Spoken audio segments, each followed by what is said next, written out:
In Judges chapter 6, we meet a character named Gideon. Now, what you need to know about Gideon is he kind of grew up in a time that was really rough in Israel's history.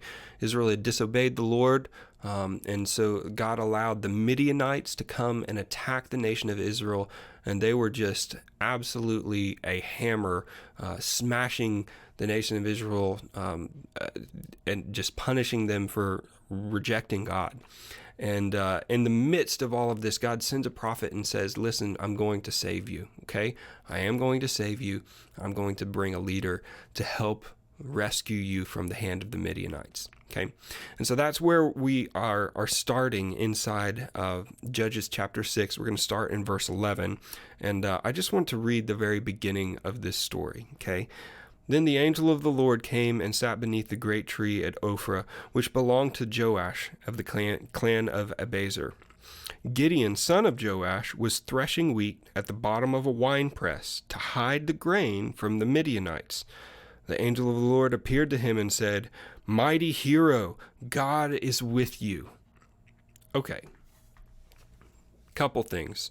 So, this guy has this wine press, this this land, and his son is inside of the wine press threshing wheat. Now, what is threshing wheat? Basically, if you take wheat stalks, which looks like tall grass, they would have to beat them in order to get the seeds out, and then the seeds was the actual wheat, which you could use to make bread. Normally, you're going to do that in a pretty open place where the wind can blow away the stuff that you're beating off of these stalks and to leave the seeds behind. But he's doing it down in the bottom of this wine press in order to hide from the Midianites. It doesn't sound like a very brave move, right? It sounds like they're starving. It sounds like they're desperate. And it sounds like this has happened before where the Midianites have come and taken the grain, right? And so here's this guy operating under fear, right? Everything he's doing is the fearful way to go, right? And it might even be based on some wisdom from the past, but he is in a very fearful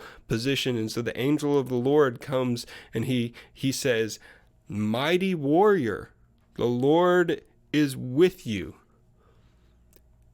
Is Gideon doing anything right now that makes him look like a mighty warrior? No. Absolutely not. And so sometimes, I love this story because sometimes you might not even see your identity correctly, but God does. Okay? Because by the end of Gideon's life, nobody could deny the fact that Gideon was a mighty warrior. Okay? God uses him to absolutely keep his promise to the nation of Israel and decimate the Midianites, okay? And battle after battle after battle after battle, all right? Now, Gideon had some problems later on as well. He wasn't perfect, but God could see in him who he was going to become way before Gideon did, all right?